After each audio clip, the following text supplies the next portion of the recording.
Good morning students, welcome to your social science class. बेटा हमारे 3 chapter हैं जो सोशल साइंस के कंप्लीट हो चुके हैं और जो इस बार आपके यूनिट टेस्ट होंगे बेटा उसमें भी आपको 3 चैप्टर ही हैं जो इस बार एग्ज़ाम में आएंगे। और आज हम कर रहे हैं 4th chapter air around us. ठीक है बेटा, एयर आपको पता ही है, हवा जो हमारे आसपास है इसकी कितनी वैल्यू है, इसकी कितनी इम्पॉर्टेंस है, आज हम इस लेसन में पढ़ेंगे। We can live without food for a couple of days. हम फूड के बिना 1 या 2 दिन रह लेंगे। We can also live without water for a couple of days. हम देखो पानी के बिना भी रह लेंगे 1 दिन। But we can not live without air even for a couple of minutes. लेकिन हम हवा के बिना 1-2 मिनट तक है वो नहीं रह सकते। Air is very important for all living organisms. जितने भी लिविंग ऑर्गेनिज्म हैं, ह्यूमन बींग्स हैं, एनिमल्स हैं, ठीक है, वो सभी जो हैं एयर के बिना नहीं रह सकते। Air is very important for all of them. The earth is surrounded by A thick layer of air which is mixture of several transparent gas. जो हमारी अर्थ है इसके आसपास थिक लेयर है एक एयर की, बहुत पतली सी लेयर है जिसमें बहुत सारी ट्रांसपेरेंट गैसें हैं। This layer of air is called the atmosphere. अगर आपको पेपर में क्वेश्चन आए व्हाट इज़ एटमॉस्फेयर तो हम कहेंगे the earth is surrounded by A thick layer of air which is a mixture of several transparent gases, it is called the atmosphere. In the absence of air, अगर air नहीं होगी, the earth would remain A frozen, तो अर्थ एक बर्फ़ की तरह दिखेगी। Lifeless planet in space like any other planet. तो ये भी जो हमारा अर्थ है, प्लैनेट है, ये भी एक लाइफलेस प्लैनेट बन जाएगा जैसे कि हमारे बाकी प्लैनेट्स हैं। In fact the atmosphere that we live in is a result of gradual and continuous changing. इसके अलावा जो हमारा एटमॉस्फेयर है जिस पर हम रह रहे हैं, ये किसके कारण है? जो इस पर ग्रेजुअल, स्लो और जो लगातार जो चेंजेस होते रहते हैं उसके कारण हम यहाँ पर रह पा रहे हैं। Which started about 4600 million years ago, जो कि 4600 मिलियन ईयर्स पहले स्टार्ट हो गई थी ये changes and were energized by the sun. और दूसरा हमारी अर्थ पर सन भी है जो हमें एनर्जी देता है। तो let us study in detail about the air that envelopes the earth. अब हम अपने इस एयर के बारे में पढ़ेंगे जिन्होंने अर्थ के आसपास अपना इन्वेलप बनाया हुआ है। ठीक है बेटा, तो देखो सबसे पहले द एटमॉस्फेयर, ये आपको डायग्राम दिया हुआ है बेटा। इस डायग्राम में देखो ये पूरा एटमॉस्फेयर है, is divided into 4 different layers. ये कितनी लेयर्स में डिवाइड है बेटा? देखो ये 4 लेयर्स में डिवाइड है। ठीक है, कौन कौन सी? ट्रोपोस्फियर, सबसे नीचे वो ट्रोपोस्फियर है, जिसके ऊपर स्ट्रेटोस्फियर, फिर मेसोस्फियर, फिर थर्मोस्फियर। हम इन सभी के बारे में डिटेल में जो है वो स्टडी करेंगे। सबसे पहले है troposphere. It is the densest layer of the atmosphere. ये बहुत ही डेंस लेयर है एटमॉस्फेयर की। This is the portion we live in. और अगर आपसे पूछा जाए हम इन 4 लेयर्स में से किस लेयर में रहते हैं तो वो है ट्रोपोस्फियर। इसीलिए हम इसके साथ क्या है, मोस्ट फैमिलियर टू अस, इसके साथ मिले जुले इसका जो एटमॉस्फेयर है हमारे लिए सूटेबल है। It is this layer of atmosphere where all weather changes continuously take place due to the presence of water vapours. और ये एटमॉस्फेयर जहाँ पर हम रह रहे हैं यहाँ पर हमें सभी तरह के वेदर चेंजेस देखने को मिलेंगे। क्यों? क्योंकि यहाँ पर वाटर वेपर है बेटा। आप भी देखो कई बार बिल्कुल गर्मी हो जाती है, फिर बारिश होती है तो थोड़ा सा ठीक मौसम हो जाता है। तो इसमें जो चेंज है वो होते रहते हैं क्योंकि इसमें वाटर वेपर है, डस्ट पार्टिकल्स है। ठीक है, in the troposphere on an average the temperature decreases at a rate of 1 degree Celsius with every 165 metre ascend. मतलब कि 165 मीटर के डिस्टेंस में इसमें 1 डिग्री सेल्सियस टेम्परेचर है वो डिक्रीज़ होता जाएगा। मतलब जैसे जैसे आप 165 ऊपर जाओगे वैसे वैसे 1 डिग्री सेल्सियस जो टेम्परेचर है वो डिक्रीज़ होगा। इसको हम क्या कहते हैं? Normal lapse rate.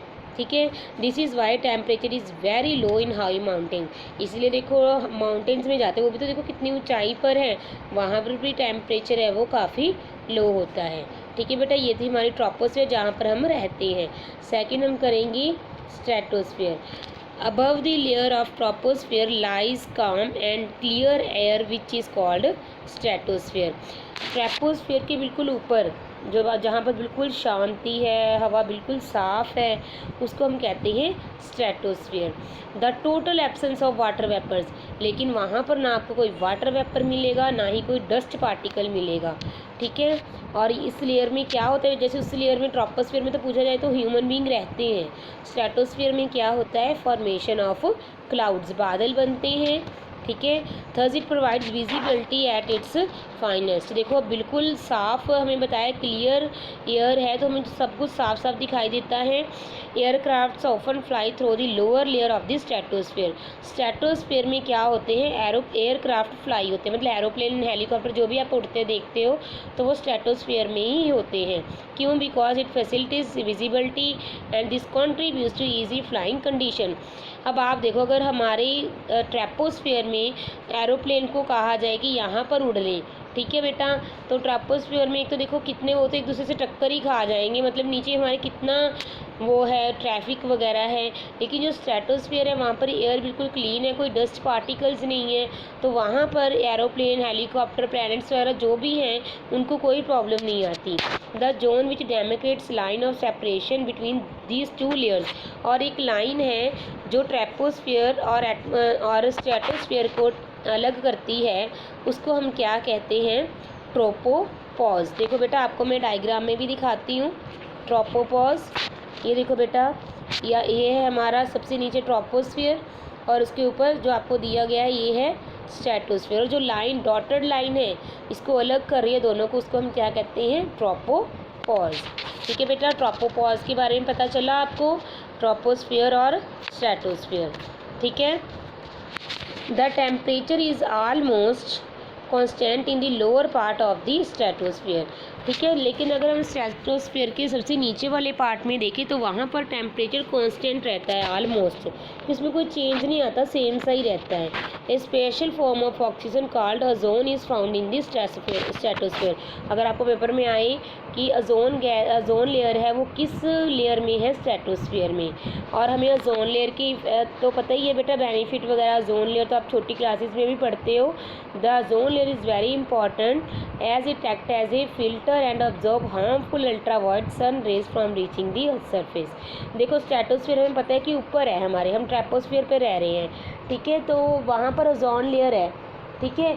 सन से हमें पता है कि बहुत सारी रेज़ हैं जो अर्थ पर आती हैं, लेकिन जो तो देखो हमारे लिए बेनिफिशियल है वो तो आ जाती हैं, हमें उनसे एनर्जी भी मिलती है, ठीक है। लेकिन जो हार्मफुल रेज़ है जो सन से निकलती हैं, उनको हम तक पहुंचने से कौन रोकता है, ओजोन लेयर। ओजोन लेयर हमारे तक ये सन की हार्मफुल रेज़ को नहीं पहुंचने देती। This layer therefore act as a shield over the earth surface. ये हमारे लिए एक तरह से शेल्टर का काम करती है ओजोन लेयर।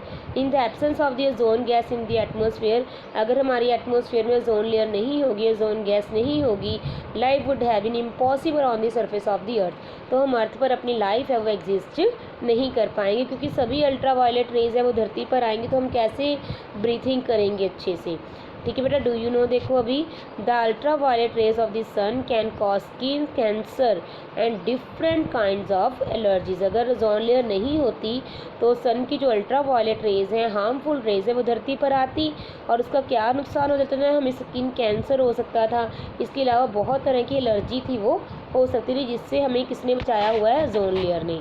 थर्ड लेयर है हमारी मेसोस्फीयर। स्ट्रेटोस्फीयर के ऊपर वाली लेयर को हम क्या कहेंगे, मेसोस्फीयर। यहाँ पर क्या होती है, ठंड, it is cold layer where temperature generally decreases with increasing altitude. यहाँ पर जैसे जैसे ऊपर जाएंगे वैसे वैसे टेम्परेचर और कम होता जाएगा, ठंड बढ़ती जाएगी। Meteorites burn up in this layer, जो हम देखते हैं कि तारे आपस में टकरा गए या कुछ भी टकरा गया, आपस में बर्निंग वगैरह होगी, तो ये सभी कहाँ होता है, मेसोस्फीयर में। हमारी लास्ट लेयर है अब थर्मोस्फीयर। मेसोस्फीयर के ऊपर कौन सी लेयर आ गई, थर्मोस्फीयर, जहाँ पर जो हवा है वो बहुत कम होती है, the air is very thin in the lower layer of thermosphere. Thermosphere को हम आइनोस्फीयर भी कहते हैं, ये भी याद रखना आप, क्योंकि पेपर में मैं आइनोस्फीयर भी डाल सकती हूँ, तो आप कंफ्यूज मत होना, थर्मोस्फीयर को ही आइनोस्फीयर कहते हैं। जो थर्मोस्फीयर की सबसे नीचे वाली लेयर होती है, ion particles are present in concentration, वहाँ पर आयोन पार्टिकल्स मिलते हैं। These ion particles are electrically charged. ये आयोन पार्टिकल्स अब क्या हैं, ये पूरी तरह से चार्ज होते हैं and play an important role in our wireless communication. मतलब यहाँ पर अब हमें कम्युनिकेशन करने के लिए किसी वायर की ज़रूरत नहीं होती। जैसे रेडियो है, उसमें कोई वायर नहीं होती।